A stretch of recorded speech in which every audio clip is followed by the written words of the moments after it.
Hello বন্ধুরা, দেখেন আমি খুবই একটি সুন্দর রাস্তা দিয়ে প্রতিদিন যাওয়া আসা করি আমার কর্মস্থলে।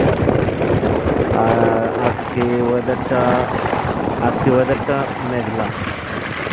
দেখেন দূর দিগন্তে মেঘ নেমে গেছে, চারদিকে মেঘে ঢেকে আছে।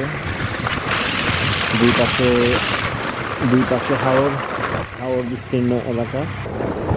যেহেতু সড়ক যেহেতু আম, আষাঢ় মাসে শুরু। আর আষাঢ় মাসে আসলে প্রচুর বৃষ্টিপাত হয়।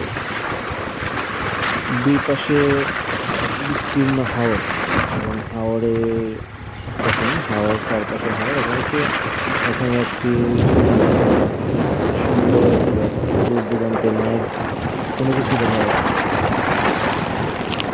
অনেক অনেক সুন্দর একটি পরিবেশ।